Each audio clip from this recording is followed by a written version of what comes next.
낙동강은 꿈틀거리는 생명력으로 가득한 모래의 강입니다. 고운 모래와 맑은 물을 터전으로 살아가는 물고기부터 강에 기대어 공동체를 이루며 삶을 이어가는 사람들까지 다양한 삶의 군상을 품으며 바다로 향하는 강물은 1300만 영남인들에게 더욱 특별한 의미가 있습니다. 바로 이 낙동강 강물은 우리의 식수입니다. 창원은 거의 100% 낙동강 본류물을 치수하고 경남은 창원을 제외한 경남은 50%가 낙동강 본류물을 치수하고 부산은 94%를 낙동강 본류물을 치수하고 있는 것이 대한민국에서 저희들밖에 없다 보니까 부산, 창원, 경남, 대구밖에 없다 보니까 본류에 낙동강에 가지는 관심은 단순히 그 레주나 진수 문제, 생태 문제만이 아니라 먹는 물이라는 관점에서 특수하게 관심을 가질 수밖에 없고 우려가 더 크다고 볼 수 있는 거죠. 1969년 경상북도 구미에는 우리나라 최초의 국가산업단지인 구미산단이 조성되었습니다. 공업용수 조달을 위해 낙동강변에 대규모 산업단지가 조성된 건데요. 전자산업 중심의 산업단지의 확충으로 지역 간 균형 발전과 수출 입국의 꿈을 실현하려 한 것입니다. 구미산단의 발전과 함께 약 6배의 고용인구가 증가한 구미는 1978년 구미시로 승격됐는데요. 하지만 도시의 팽창은 낙동강에 더 많은 오염물질을 유입하는 결과를 초래했습니다. 구미공단은 실제로 공단으로서 적합하지 않거든요. 내륙 지역의 상류 지역인데 대부분 다 공단은 바닷가를 면하고 아니면 하류 지역에 만드는데 거기에 이제 공단을 만들어지면서 우선 생활하수가 많아지고 또 공장 폐수도 많아지고 또 거기서 이제 농사를 지으려면은 비료도 뿌리고 농약도 뿌리고 뭐 가축 또 배설물도 나오고 그러니까 어떻든 오염 총량이 낙동강이 압도적으로 많은 거죠.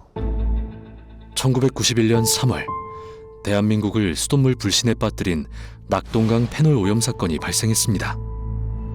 한 전자업체가 2차례에 걸쳐 페놀 31톤을 낙동강에 무단 방류한 사건인데요. 페놀은 신경계와 순환계를 손상시키고 임산부의 경우 유산을 일으킬 수 있는 대표적인 독성 물질입니다. 페놀 사건 후 33년, 낙동강 오폐수에서 새로운 신종 오염물질이 발견되고 있습니다. 극소량으로도 인체에 영향을 끼칠 수 있는 미량 유해 물질이 그것인데요. 종류도 모르고 배출 기준도 없는 화학물질이 낙동강을 위협하고 있습니다. 이길 수가 없죠. 항상 뭐 먼저 배출이 되고 오염이 되고 그 이후에 이제 저희가 그 존재 상황을 알게 되잖아요. 그러면 이제 그 어떻게 어느 정도로 존재하는지를 다시 이제 조사한다는 얘기죠. 모니터링을 하고 그 결과를 가지고 또 위해성 평가를 해야 되는 것이고 그 기간이 굉장히 많이 걸립니다. 예를 들면 뭐 짧게 수년에서 길게는 뭐 10여 년, 20년이 걸리기도 하는 것 같아요. 예. 그러다 보니까 이미 오염은 되고 그 피해는 그 생태계 생물들이라든지 뭐 사람들이 어떤 피해는 받게 된 이후에 그 이후에 어떤 기준이 만들어지는 경우가 대부분이죠. 그러니까 이길 수가 없는 게임이라고 저는 생각하고 있습니다. 문제점은 미량 유해물질 하나로 끝나지 않습니다. 이곳은 대구 시내 산업단지 인근의 하천시설. 대구에는 상당수 지역이 오수관과 빗물관이 분리되어 있지 않은데요. 비가 많이 내릴 경우 일부의 오수가 하수처리장으로 흘러들어가지 못한 채 넘쳐 흐르게 됩니다. 생활 오폐수가 쌓이면서 낙동강은 오염되고 오수가 만든 물길에는 검은 슬러지가 뭉쳐 있습니다. 대구가 공단이 6개, 7개 정도 되거든요. 다 합치면 대구의 오염 부활행은 상당히 심각한 것이고 부산, 경남 시민들한테 할 말이 없는 거죠. 대구시가.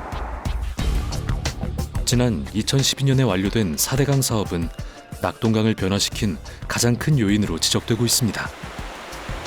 전국의 4대강인 한강, 금강, 낙동강, 영산강에 총 16개의 보가 들어섰고 그중 낙동강에만 최상류 상주보에서 마지막 창녕 함안보까지 총 8개의 보가 들어섰습니다.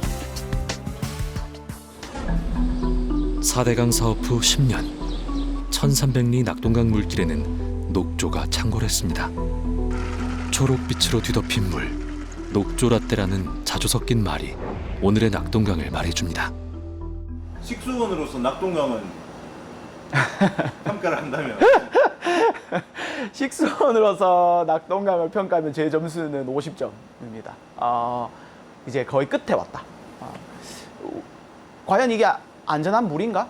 많은 국민들이 수돗물을 안심하지 못하고 마시고 있다면 그건 틀림없이 문제가 있다고 생각을 합니다.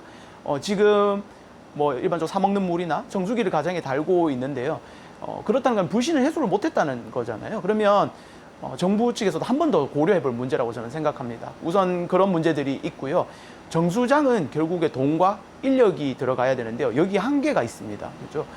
지금까지 잘 처리했다고 자부하지만 더 이상 나빠진다면 어떻게 할 것인가? 우리는 여기에 대해서 조금 다시 생각해 봐야 되지 않을까요? 환경부는 4대강 사업 이후 BOD 기준으로 수질이 개선되었다고 말합니다. 하지만 미량 유해 물질과 녹조의 위협으로 낙동강 식수원의 위험은 계속되고 있습니다. 요만한 물그릇을 키워가지고 안에 오염 물질 양은 변화가 없는데 물그릇을 키워가지고 여기에다가 물을 더 부어가지고 농도를 희석시키면 수질과 상관없이 요거는 개선된 것처럼 보여집니다. 착각을 일으키게 하죠. 중요한 건 이게 아닙니다. 사실 물곰이나 우리 칠서 같은 경우에는 시민들이 먹는 물을 취수하는 곳인데 이곳은 지금 6등급을 왔다 갔다 할 때도 있어요. 이런 최악의 상황까지 가 있는 수질을 두고 BOD 한 개만 가지고 뭐 환경부가 수질 개선됐다 이렇게 얘기하는 거는 이거는 말도 안 되는 얘기입니다.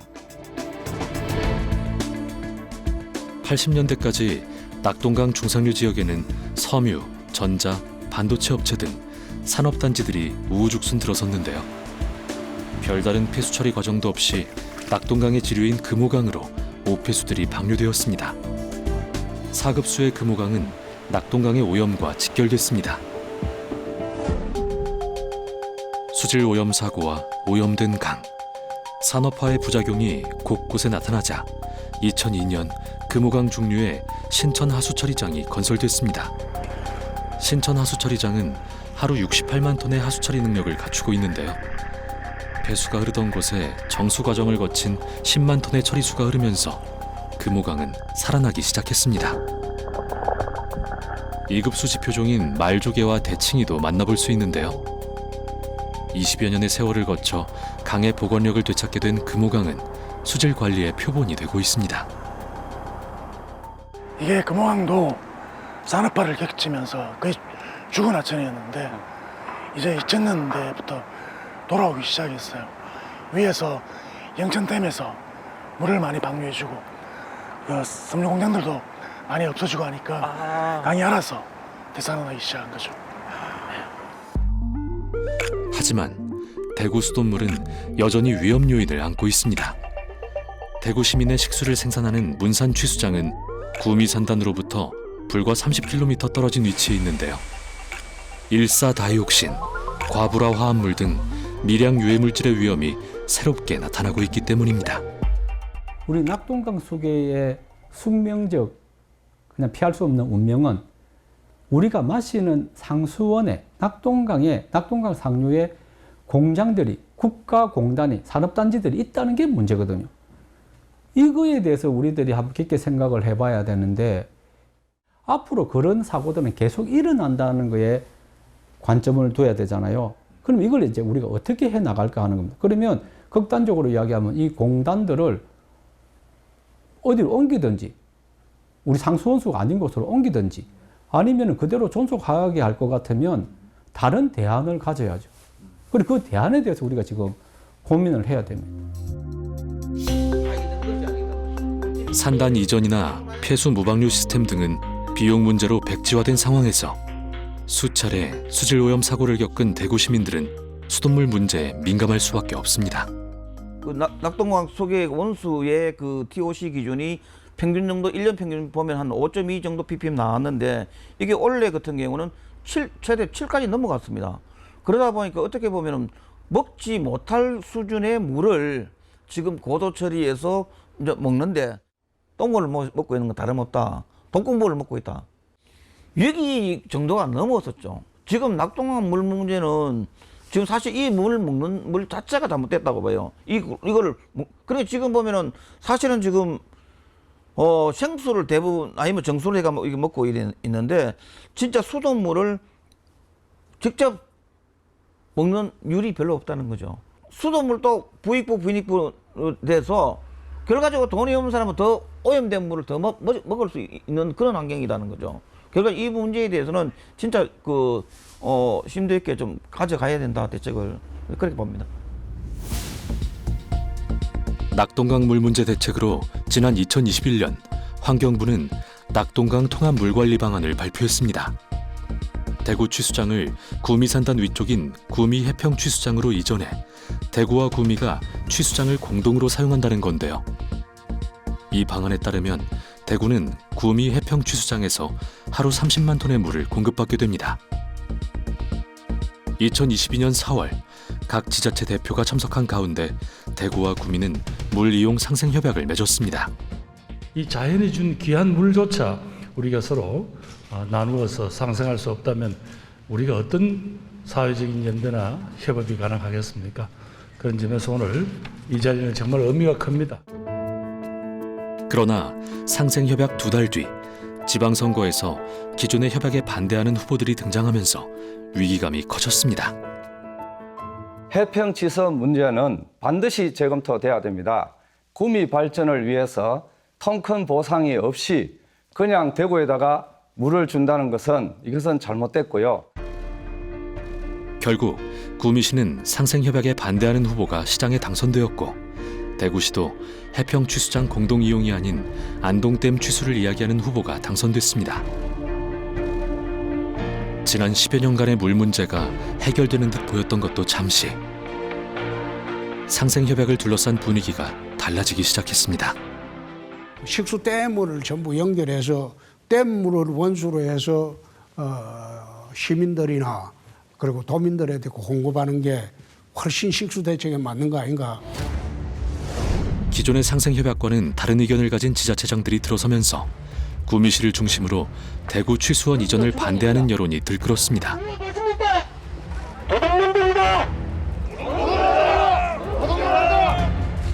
상생협약은 진전되지 못하고 추진력을 잃은 채 두 지자체 간의 감정 싸움만 남았습니다. 그저 대구시장이 되면 구미시에 엎드려서 사정하고 업소하고 대구 시민들한테 그 갑질하는 거는 더 이상 있어서는. 홍준표 대구시장은 2022년 8월 구미와의 상생협약을 파기했고 협약을 맺은 지 불과 4개월 만에 취수원 문제는 원점으로 돌아가 버렸습니다. 협약 이행을 기다리던 시민들은 실망감을 감추지 못했습니다. 홍준표 시장이 사실 그 전에 한 10년, 20년 된 역사를 다 깡그리 무시한 행위인데 이게 역설적으로 보면 홍준표 시장이 다른 시장에서 모습 보듯이 대구시가 어떻게 이 결정해갖고 이 정책이 연속적으로 가져와서 이렇게 결과물이 나왔는데에 대해서 전혀 의식이 없다 보니까 단순히 자기한테 자기가 이 결과물이 마음에 들지 않는다. 자기가 이 정책을 추진하기 싫다. 그리고 구미시장과의 정쟁이 일어나고 구미시장이 자기한테 뭔가 도전하는 것 같다. 이래서 좀 약간 정치적으로 봐도 파괴를 한 거거든요. 그렇다면 구미시가 상생협약에 반대한 이유는 무엇이었을까요? 반대하는 큰 이유는 구미가 산업도시니까 공업용수가 부족하면 구미는 어려워지는 거 아니냐. 그게 가장 큰 겁니다. 다시 말해서 수량과 수질에 관한 문제인데 수질에 관한 문제는 구미에서 대구 물을 많이 가져가게 되면 구미 대구 구간에 수량이 적어서 수질이 나빠지지 않겠냐. 이거는 대구 환경단체들이 많이 이제 걱정하면서 반대하는 문제고 구미시는 명분만 내세웠지 실제 그에 대해서 관심이 없습니다. 오직 구미시의 관심은 수량이 부족해서 혹시 공업용수에 차질이 빚어지지 않을까 그거 하나 걱정을 했는 거죠. 실제로 공업용수가 좀 부족해졌을까요? 그거는 수치상 있을 수 없는 일입니다. 여기 지금 취수장이 2개 돼 있지만 취수장도 지금 2개 다 가동을 안 해도 되는 상태입니다. 하천을 관리하는 수리권은 국가에 귀속되는 것이지만 실제로 각 지자체가 자기 권리를 내세우며 충돌하고 있는데요. 지역 이기주의라는 자성의 목소리도 나오고 있습니다. 이 물이 구미물입니까? 안동물이거든, 안동댐물. 안동댐에서 가다가지고 유지수를 방류하니까 사계절 구미에 물이 흐르거든요. 그러니까 구미 공업용수도 사계절 이게 공급이 되는 거거든요. 근데 안동댐에서 유지수를 방류 안 하면 자연 상태로 놔두게 되면 겨울에는 구미 공장 못 돌립니다. 다시 말해가지고 구미물도 아닌 안동물 가지고 주인인 것처럼 해서 정부하고 협상을 해가지고 정부를 넣어주겠다, 대구를 넣어주겠다 해가지고 그걸 왜 반대합니까? 갈 수 있기 때문에 물 줄이고 아주 심하면 대구에 물 중단할 수도 있다. 결론적으로 여기서 구미물 1리터도 손해 안 본다. 이걸 구미경실련에서 제안을 냈습니다. 근데 환경부에서 그걸 받아들였어요. 이렇게까지 1리터도 손해 안 보게끔 해놨는데 뭐가 그 구미에 그 문제가 생긴다고 반대를 하는지. 그러면 취수원을 고려를 해서 저희들이 대구 구미 경제 동맹을 맺자. 그런 것도 제안을 했거든요. 됐군요. 대구시는 식수원을 안동댐으로 이전하는 맑은 물 하이웨이 정책을 펼치고 있습니다. 대구시가 안동시에 상생협력금 200억 원을 지원하고 대신 안동댐에서 물을 취수해 하루 63만 톤을 공급받겠다는 계획인데요. 우려의 목소리도 높습니다. 안동댐에서 상류에 있는 안동댐에서 바로 관로를 통해서 별도 관로를 통해서 물을 가져간다. 그러면은 하루에 60만 톤의 물이 낙동강에서 줄어들게 됩니다. 강이라는 것은 물이 흘러야 그 생태계가 그대로 온전히 유지가 되지 않습니까? 그런데 물이 60만 톤이란 적은 양이 아닌데 하루에 이 많은 양의 물이 줄어들게 되면은 홍수기에는 크게 영향이 없겠지만 갈수기 때 같은 경우에는 이 강의 생태계 문제 그리고 안동에서부터 하류까지의 그 지자체에서 사용하는 수돗물 외에 별도로 사용하는 농공용수라든지 이런 것에 굉장히 그 지장이 있을 수 있고 그리고 강의 생태계를 포함해서 뭐 인문사회학적 여러 가지 부분에 이제 그 영향을 미치게 됩니다.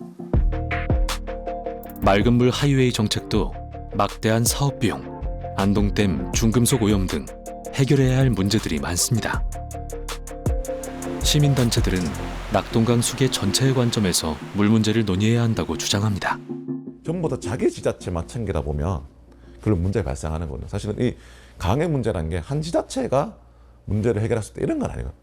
그렇게 되면 그런 문제를 같이 협약을 해야 되고 아니면 대구 밑에 있는 하류에 있는 지자체로 협동을 또 해야 되는 문제들 아닙니까? 사실 그런 문제는 같이 얽혔는데 사실 그에 대한 고민이 없다 보니까 사실 이거는 좀 추진되더라도 좀 많은 난관이 부딪힐 거고 사실 매우 어려운 문제고 그리고 또 그렇게 되면 대구시가 그럼 중간에 있으니까 낙동강 수계는 문제 제기가 됐었단 말이에요.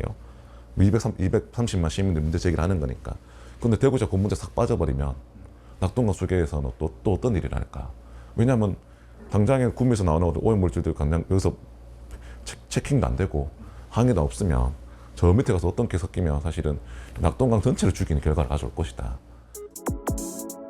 중상류 지역에 오염물질이 모여드는 낙동강 최하류에 위치한 부산시. 지난 20년간 수질 개선에 약 22조 원을 투입했지만 낙동강 수질은 한계를 보이고 있는데요. 따라서 부산시도 취수원 다변화 사업을 적극 추진하고 있습니다. 조금 더 질 좋은 원수를 확보하기 위해서 정부가 추진 중인 사업으로서요.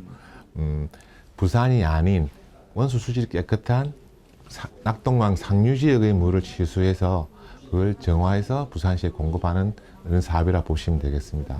그 가장 중요한 수돗물의 질을 결정하는 것은 상수도의 원수의 질이라고 생각하기 때문에 그 원수를 조금 더 맑고 그 건강하게 취수를 해서 공급하다고 보시면 되겠습니다. 예. 식수원 90% 이상을 낙동강 한 곳에 의존하는 부산시로서는 취수원 다변화가 필수라는 입장입니다. 양적으로나 아니면 수질적으로나 어떤 문제가 발생했을 때 부산이라는 330만의 대도시가 일시에 물의 사용에 있어 가지고 문제가 발생할 가능성이 큽니다. 그리고 앞으로도 낙동강이 우리가 하천으로서 관리는 계속적으로 하겠지만 이게 향후 50년, 100년 뒤에도 상수원으로서 적합한가 이런 부분에 대해서는 좀 고민을 해볼 필요가 있지 않나 생각됩니다. 그렇기 때문에 상수원을 낙동강의 지천이나 상류로 옮기는 것이 필요하고 그런 지역, 다변화된 지역에서의 지수원을 개발하는 것이 그 지수원 다변화 사업이기 때문에 향후 미래를 생각한다면 지수원 다변화는 뭐 반드시 추진해야 되지 않나 그렇게 생각합니다. 지난 2021년 환경부는 합천과 창녕에서 새로운 식수원을 개발해 부산에 공급한다는 계획을 발표했습니다. 하지만 이보다 12년 앞선 2009년에 경남 진주에 있는 남강댐을 이용한 물 공급 대책이 먼저 추진되었습니다. 사실 남강댐의 그 생활용수, 공업용수 공급 계획량이 61만 5천 톤이었습니다. 원래가 만들어질 때. 네, 그랬습니다. 그랬는데 추가로 64만 5천 톤을 공급을 할 수가 있다라는 계획을 수립을 했어요. 용량이 갑자기 2배가 돼버리네. 그렇죠. 2배가 넘죠. 그러니까 일단은 상식적으로 이해가 좀 안 되고 그러다 보니까 이제 난강댐에 물수지 분석을 해보고 이게 어느 정도인가 했는데 2.7년마다 한 번씩 약 3년마다 한 번씩 댐이 텅텅 비는 거예요.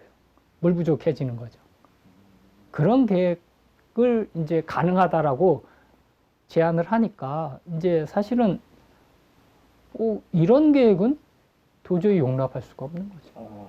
부산에 물을 주겠다고 하면은 네, 64만 톤을 새로 64만 5천 톤을 추가로 공급을 하겠다라고 하면 난강댐은 3년마다 물 부족이 발생하는 거죠.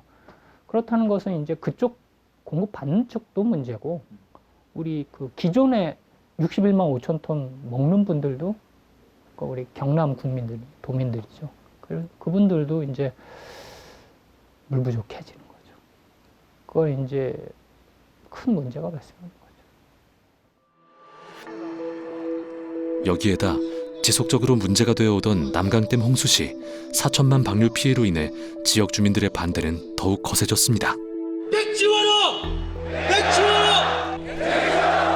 결국 남강댐 물을 부산에 공급하는 계획은 무산되었습니다.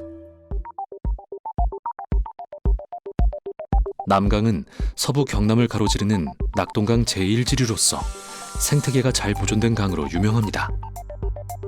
취재진은 직접 남강의 현황을 살펴보았습니다. 남강에 도착하자마자 가장 처음으로 만난 녀석은 모래무지. 모래무지는 생명의 위협을 느끼면 모래 속에 몸을 숨긴다 하여 그 이름이 붙여졌는데요. 모래가 있는 맑은 물에 사는 2급수 지표종입니다. 두 번째로 만난 녀석은 멸종 위기종인 흰수마자. 긴 흰수염을 자랑하는 흰수마자는 1급수 지표종입니다.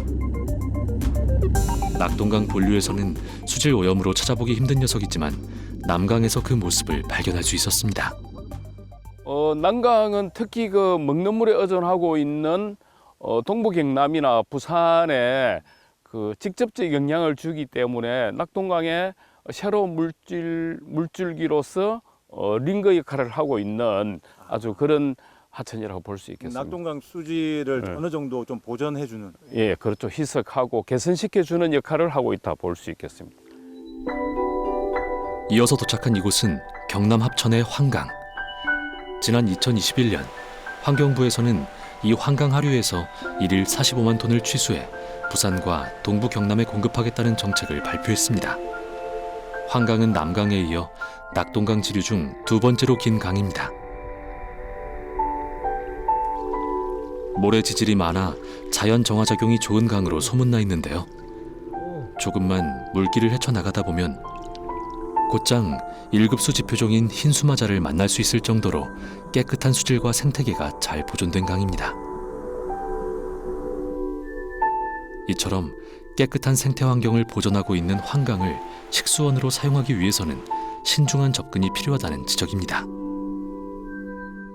한강의 지역 주민이나 관계되는 사람의 이제 사회적 합의 그다음에 이제 물을 치수했을 때 한강의 생태계의 변화나 이런 것들이 이제 어느 정도 발생할지에 대한 아주 구체적인 이제 연구 또 뭐 이런 부분을 통해서 좀 더 폭넓은 유역 내에서 이 문제가 좀 이야기될 수 있는 장이 필요하지 않느냐 이렇게 생각하고 있습니다. 하지만 환경부는 지역 주민들과 사전 협의 과정도 거치지 않고 물 공급 정책을 발표했고 농업을 근간으로 살아가는 지역 주민들은 정책을 비난하며 극렬한 반대로 맞섰습니다. 이건 아닌데 이렇게 하면 안 됩니다. 결국 2023년 1월 환경부가 주최했던 민간협의회에서 그 갈등이 폭발했습니다. 합천 군민들은 이 정책이 첫 단추부터 잘못 꿰어졌다고 말하는데요. 합천 우리 물을 처음에 45만 톤 일일 가져간다고 했을 때 새빨간 거짓말이었습니다. 지금 저희들이 10년 동안 저수량이 54% 정도 봤을 때 가져갈 수 있는 양이 17만 톤밖에 안 됩니다. 그러기 위해서는 우리 농업 용수가 갈수기 때 되면 농업 용수가 항상 부족합니다. 45만 톤도 순 새빨간 거짓말이고 농업 용수도 부족한데 그 45만 톤을 처음부터 계획했다는 그 자체가 잘못된 발상이라고 저는 생각을 합니다. 그래서 합천 군민들이 상당히 붕괴하고 지금 많이 반대를 하고 있습니다. 예. 합천의 농민들은 낙동강과 농업에 기대어 살아갑니다. 농업용수 부족은 이들의 생존권이 걸린 문제. 점점 더 깊어가는 갈등은 해결의 실마리가 보이지 않고 있습니다. 저희들한테 아무런 협의도 없이 자기들 일방적으로 주장하고 행동하고 있기 때문에 주민들은 전혀 그 관심도 없고 우리는 물 한 방울도 주지 않겠다는 그런 신념으로 지금 그 반대 대책위를 꾸려가지고 행동을 할 계획입니다. 어떤 주민들에 대한 설명이라든지 이런 것도 전혀 없었습니다. 예, 거기 있었으면 저희들이 뭐 이렇게 나와가 있겠습니까? 자기들이 필요한데 가가지고 뭐 구멍 뚫어보고 물량이 있다 없다 판단하고 최종적으로 오가지고 뭐 어떻다 이런 식으로 통보하는 식입니다. 한마디로 점령군들입니다. 예. 타당성 조사 및 기본계획 용역을 진행 중이지만 주민들의 불신은 여전합니다. 추진 과정에서부터 잡음이 계속되고 있습니다. 최근에 중간 용역 보고를 하면서 자기들이 해보니까 모자라지 않습니까? 막상 해보니까. 그리고 19만 톤 가져가겠다. 또 그렇게 얘기를 합니다. 또 기가 찰 노릇 아닙니까? 그래.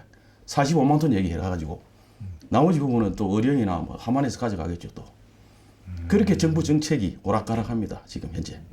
그러니까 도저히 신뢰할 수가 없다. 그렇죠. 91년 페놀 사태 이후 30여 년간 해결되지 못하고 있는 낙동강 식수원 문제. 환경부의 취수원 다변화 사업도 지역 주민들의 반대에 부딪혀 그 실현 가능성이 희박해지고 있습니다. 그렇다면 낙동강 식수원 문제는 어디서 해결할 수 있을까요? 독일, 프랑스, 네덜란드 등 유럽 5개국을 관통하며 흐르는 라인강은 낙동강과 그 용도나 형태가 매우 유사합니다. 낙동강처럼 라인강의 강변을 따라 수많은 도시가 형성되어 있는데요. 독일 역시 라인강에서 취수한 물을 식수로 사용합니다. Ja, man kann in Deutschland Leitungswasser trinken. Überall. Es ist sogar so, dass man in Gastronomien häufig Leitungswasser angeboten bekommt. Absolut. Man kann auf jeden Fall darauf vertrauen, weil das Leitungswasser gereinigt wird professionell, genau, und auch immer wieder getestet wird, ob es schädlich ist oder nicht. Dann trinken Sie dann zu Hause immer Leitungswasser? Oder ja, nur. Ich kaufe kein Wasser. Nein, nein. Wir trinken nur auch auch die Babys. Wir trinken nur Leitungswasser. Ja, das ist die höchste Güte, die bestgeprüfte Stufe von Lebensmitteln in Deutschland. Ja. Ja, wie nutzen Sie zu Hause Ihr Leitungswasser? Wir trinken Leitungswasser aus dem Hahn als Getränk und nutzen es natürlich zum Kochen und ja, zur Zubereitung von Speisen. düs셀도르프는 라인강과 인접한 도시이자 독일의 최대 공업지역인 루르 지방의 중심 도시인데요. 부산과 유사한 지리적 환경의 도시에서 수돗물에 대한 신뢰감이 높은 이유는 무엇일까요?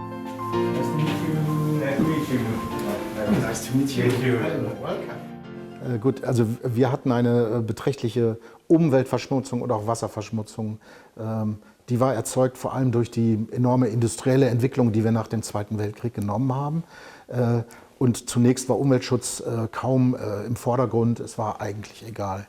Das führte dazu, dass bis in die 60er Jahre hinein eine immense Verschmutzung auch der Gewässer vorgenommen wurde, dass zum Teil aquatisches Leben aus den Flüssen verschwunden ist und wir wirklich mit toxischen Stoffen überall in unserer Umwelt umgehen mussten. Und die ersten Gegenüberlegungen sind erst Anfang der 1970er Jahre gekommen. Da haben wir die ersten Aktionsprogramme für Umweltschutz auf den Weg gebracht. Aber es waren alles kleine Schritte. Immerhin ging es voran. Und man muss sagen, wir hatten zum Beispiel hier beim Rhein, eine Umweltkatastrophe 1986. Da ist ein Chemiewerk, ein Lager abgebrannt und das Löschwasser ist in den Rhein geflossen. Das war in der Schweiz, in Basel, und hat alles Leben im Rhein ausgelöscht. 1986년 11월 1일 라인강 최상류 지역인 스위스 바젤에서 농약 및 의약품 제조회사인 산도스사의 화학물질 저장 창고에 화재 사건이 발생했습니다. 당시 창고에는 1,300톤, 90여 종의 화학물질이 보관되어 있었는데요. 진화 과정에 사용된 방화수에 의해 종류를 알 수 없는 30톤의 화학물질이 라인강으로 유출됐습니다. 그 결과 수중 생태계는 완전히 파괴되었고 라인강은 죽음의 강으로 변했습니다. 결국 라인강 전체 지역에서 수돗물 생산이 중단되었고 당시 재산 피해는 약 400억 달러로 추산되었습니다. Warum verteidigen Sie sich immer noch? Warum entschuldigen Sie sich nicht in aller Form? 전대미문의 사건 앞에 정부와 기업은 변명으로 일관했고 분노한 시민들은 라인강을 추모하는 장송곡을 연주했습니다.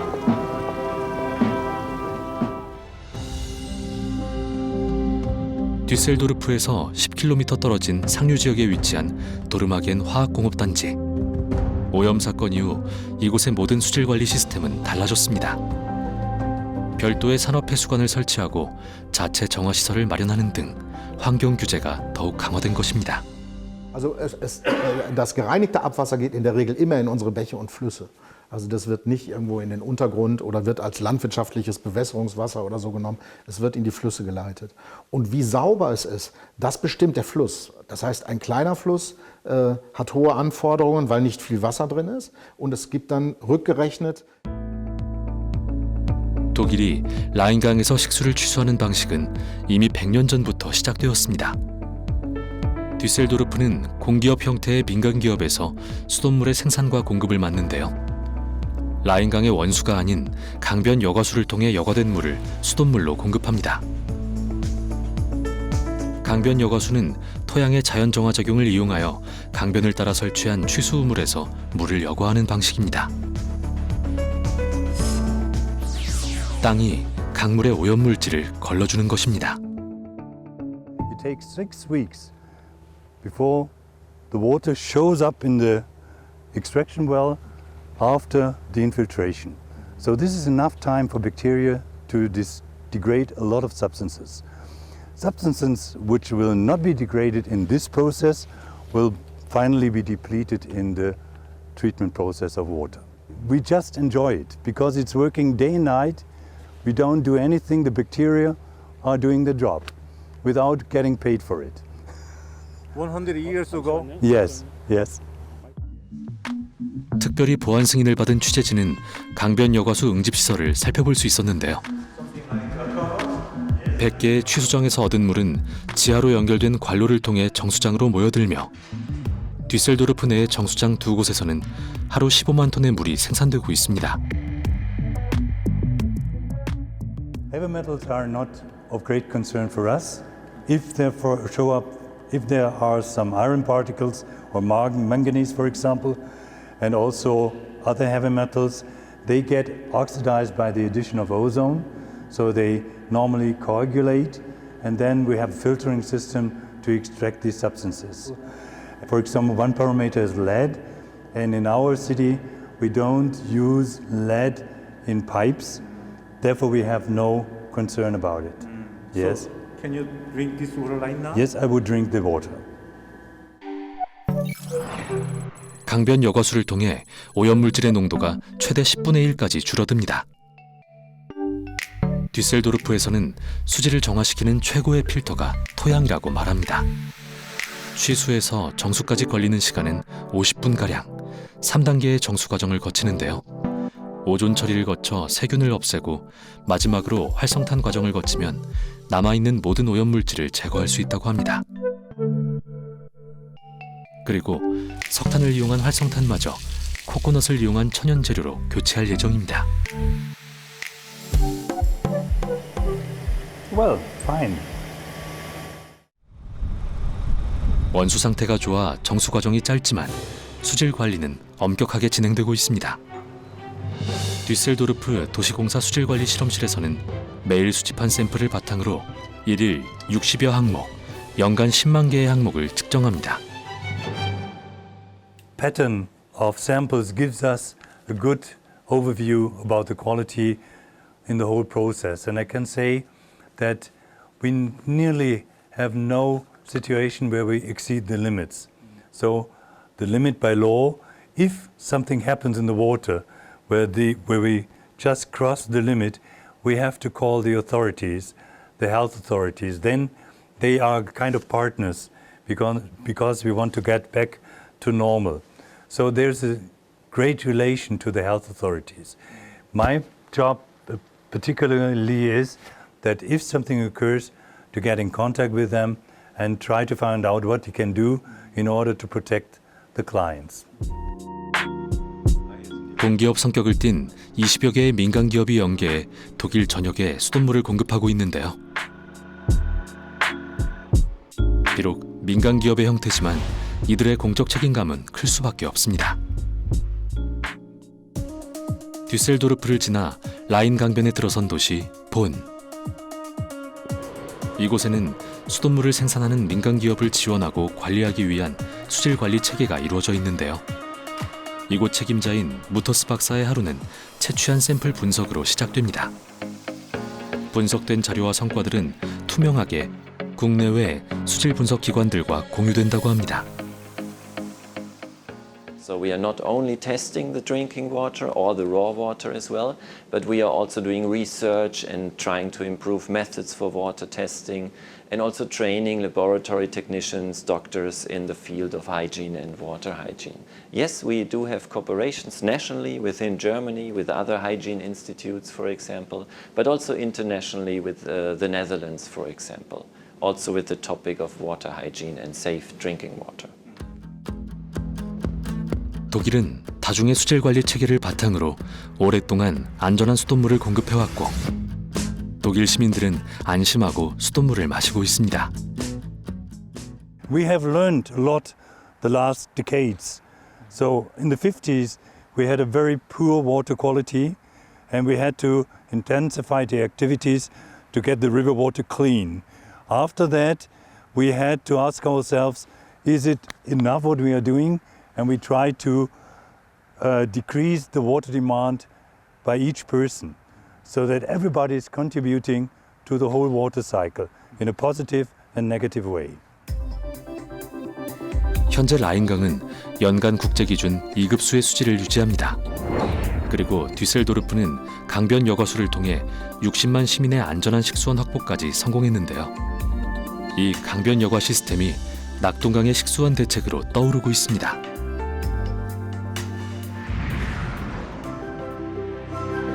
우리나라에 강변 여과수를 도입한 것은 90년대 후반이지만 지난 2001년 경남 창원 지역에 최초로 유럽식 강변 여과 시설이 설치되었습니다. 창원시는 낙동강변의 모래층에서 여과된 지하수로 하루 14만 톤의 수돗물을 생산하고 있습니다. 낙동강 인근 둔치에 취수 우물을 파서 강물을 정화시키는 방식입니다. 수심이 현재 45m고요. 지수 펌프는 25m 지점에 있어가지고 그 물을 펌프에다가 지금 펌핑을 해서 관로를 통해서 지금 현재 정수장 안에까지 가고 있습니다. 수직형 50공, 방사형 6공으로 취수하는 창원 강변 여과수는 친환경적인 시설로 질과 양적인 면에서 안정성을 확보하고 있는데요. 항목에 따라 낙동강 원수보다 최대 100분의 1까지 오염도가 줄어든다고 합니다. 강변 여과수 정수 과정은 비교적 간단합니다. 하지만 우리나라의 지질적 특성상 토양 속 금속 성분이 녹아 나오는데요. 포기 반응조에서 20분 동안 철과 망간 성분을 산화시키고 이후 모래와 자갈층으로 된 급속 여과지를 통해 오염물질을 제거한 후 활성탄과 염소 투입으로 수돗물을 만들어냅니다. 수온이 항상 18도 정도로 사계절 일정합니다. 그렇다 보니까는 수질과 수량이 안정적이라고 말할 수 있습니다. 그리고 두 번째로는 낙동강의 수질 오염 사고 발생 시에도 안정적으로 치수 원수를 확보할 수 있습니다. 세 번째는 정수 공정이 표류수 공정보다 간단하기 때문에 치수 생산 비용이 절감되고 또 슬러지 발생량이 적기 때문에 친환경 시설이라고 할 수 있습니다. 2017년 창원시에 이어 김해시도 생림면 딴섬과 낙동강 둔치 일원에 유럽식 취수정 12개의 강변 여과수를 설치했습니다. 우리 시는 강변 여과수를 도입하기 전에는 낙동강 표류수만 취수하여 저희 상수원으로 사용해왔습니다. 하지만 낙동강 패널 유출 사건과 같은 수질 오염 사고를 겪으면서 수돗물에 대한 불신과 불안감이 커져갔습니다. 이에 대응하여 우리 시는 상수원의 오염에 대응하고 시민들에게 안전한 수돗물을 공급하기 위해서 대체 수원으로 강변 여과수를 도입하게 되었습니다. 김해시는 낙동강변에서 50m의 거리를 둔 취수정에서 원수를 집수하는데요. 땅속에 수평으로 집수관을 설치해 수량을 확보하는 방식입니다. 홍수나 갈수기에도 수질과 수량이 안정적이며 각종 수질 오염 사고에도 안전한 원수 확보가 가능하다고 합니다. 최근에 낙동강의 조류 개체수가 급격하게 증가하면서 매년 조류 현상이 발생하고 있습니다. 하지만 우리 시는 강변 여과수를 최대한 활용하여 대응하고 있기 때문에 조류의 영향에 크게 받지 않고 깨끗한 원수를 취수할 수 있습니다. 김해시는 강변 여과수와 낙동강 원수를 섞어 수돗물을 공급합니다. 이때 강변 여과수의 비율은 평소에는 30%로 수질 사고 발생 시에는 최대 55%까지 늘리는데요. 낙동강 원수에 비해 최대 5배 이상 수질이 뛰어나다고 합니다. 정수장에서는 4단계의 정수 처리 과정을 거쳐 수돗물을 공급하는데요. 기존의 정수 과정이 절반으로 줄면서 처리 비용이 절감되고 수질 오염에도 안정적으로 대응할 수 있어 그 효과가 검증되고 있습니다. 최근 강변 여과수에 대한 시민들의 관심도 높아지고 있습니다. 암 발생률 1위, 안 좋은 건 이물질, 온갖 이야기가 지금 매체를 통해서 다 나오고 있거든요. 이랬을 때에 저희가 이곳에 오고 하는 이유도 이 좋은 물들을 부산 시민한테 정말 깨끗한 여과수를 만들어서 공급하고 싶은 열망이 다 있지 않습니까? 제 고향이 하천이라서 한강 하천댐에 대한 사정을 잘 알고 있어요. 그래서 작년에 하천댐을 이래 둘러볼 때는 댐이 바닥까지 드러났었거든요. 그럴 경우에는 물이 아무리 흘러가는 물이지만 이게 공유를 하면 좋지만 그럴 수 없는 사정이 생길 수도 있겠다. 이런 생각을 제가 가지게 되었어요.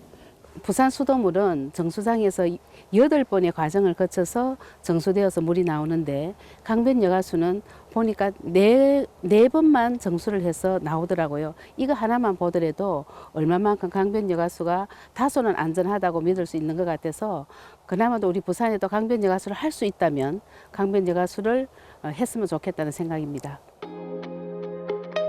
2013년 국토부는 경남 창녕군에 하루 68만 톤 수량의 강변 여과수 사업을 추진했습니다. 당시 타당성 여부 판단을 위해 1차 시험공을 만들었는데요. 우리 지역에 미국식 강변 여과수를 하겠다. 그것도 68만 톤이라는 거대한 톤수를 하겠다. 이래가고 그래 미국식 자기들이 이야기하기에는 국토부에서 미국식은 주변 지하수 유입이 전혀 안 된다. 1년 후에 결과는 이제 주변 지하수 유입이 이제 전체 물량에서 한 8에서 한 10% 정도 유입되는 걸로 결과가 나왔습니다. 그래서 만약에 주변 지하수 유입이 되면 이 사업을 안 하는 걸로 정부가 약속을 했어요. 근데 정부가 약속을 안 지킨 거죠. 약속 이행을 안 한 겁니다. 그러다가 이제 그게 이제 물 문제가 국토부에서 환경부로 넘어갔어요. 그래 환경부에는 앞에 국토부에 있을 때는 전체 앞 일은 모르시 하고 다시 이제 이 강변 여가수를 하겠다고 이렇게 해서 지금 현재까지 대처하고 있는 그런 상황입니다. 미국식 강변 여과는 집수관을 강바닥까지 연장해서 설치하는 방식입니다. 국토부에서 추진하다 취소된 미국식 강변 여과수 개발 사업이 환경부의 낙동강 통합 물관리 방안에 의해 다시 재개된 것입니다. 그러나 지난 1년간 모니터링 결과 인근 지역의 지하수 수위가 5m까지 떨어지는 것으로 확인되면서 1,400여 지역 농가에서는 생존권을 이유로 반대 의견이 팽배해 있습니다. 그런데 만약에 강변 여가수에서 지하 수위가 5m 내려가 버리면 우리 땅 표면에서 5m까지는 사막화가 돼 버립니다. 그럼 우리가 지금 점적호수 물을 주게 되면 작물이 물을 흡수를 못하고 5m 내려가는 쪽으로 물이 흘러내려가 버립니다.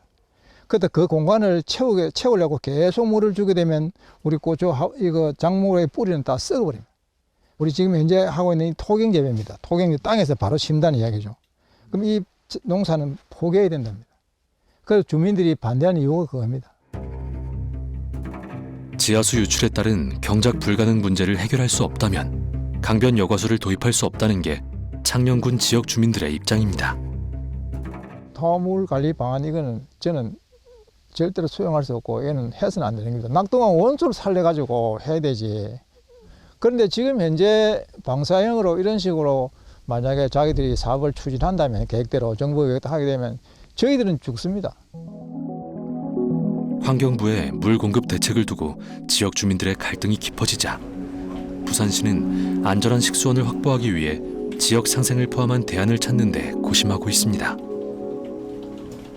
관련법을 2021년도에 개정을 해서 상수원 보호구역 확대나 공장 설립 제한을 받지 않도록 법 개정을 했고요. 그다음에 물 부족 사태를 방지하기 위해서 그쪽 지역에 계시던 분이 쓰시던 물 외에 남는 물만 저희들이 취소하는 계획을 가지고 있고, 만약에 어떤 그 기후 변화 이런 데서 가뭄이 계속돼 가지고 그 물량이 부족할 경우에는 저희들이 취소를 하지 않겠다. 그래서 딴 방법으로 저희들이 원수를 딴 데서 강변 여과수를 확대하거나 부산 자체적으로 딴 지역의 원수를 조금 가져와서라도 그거에 전혀 걱정이 없도록 하겠다는 것이 저희들의 그 대책이고, 또 정부에서 그렇게 또 생각을 하고 있습니다. 예. 남강을 이용한 광역 상수도 사업도, 환강과 창녕 여과수를 이용하겠다는 낙동강 통합 물관리 방안도 지역 주민들의 반발로 한 걸음도 떼지 못하고 있습니다. 이에 대해 강변 여과의 새로운 방식을 도입하자는 의견이 주목받고 있습니다. 하천 오염이 우리나라에서 처음 생기는 일이 아니거든요. 그러면은 이게 선진국에서는 100년, 200년 전에 생겼다가 진즉에 해결된 문제예요. 그들의 솔루션은 거의 예외 없이 다 강변 여과였습니다. 우리는 새로운 솔루션을 찾으려고 애쓸 필요도 없이 그들의 발걸음을 따라가기만 하면 되거든요. 다만 자연적인 여건이나 사회적인 여건이 각 나라나 지역마다 처해진 상황이 다르기 때문에 유럽은 유럽식 강변 여과를 하면 되는 것이고, 미국은 미국식 강변 여과를 하면 되는 것이고, 우리는 우리의 적합한 강변 여과를 찾아서 하면 되는 겁니다. 그러면은 크게 고민할 필요도 없이 쉽게 해결될 수 있는 문제입니다. 김승현 교수가 제안하는 한국식 강변 여과수 방식이란 경남 삼랑진교 하류 3km 구간에 강바닥을 통과하는 터널식 강변 여과 시설을 설치하자는 겁니다. 유럽식과 미국식 강변 여과와 달리 터널식은 강바닥 20m 지층에 강을 가로지르는 집수관을 설치하는 방식입니다. 우물 한 기에서 한 35만 톤 정도가 나오거든요. 한 4기만 설치하면은 140만 톤 정도 나옵니다. 그래서 부산뿐만 아니라 울산, 양산, 김해까지 물 문제를 깔끔하게 해결할 수가 있거든요. 근데 참 안타까운 게 이번에 지금 환경부에서 타당성 조사 용역을 하는데 보니까 제가 그 보고에 가서 보니까 여기는 질 조사도 안 했더라고요.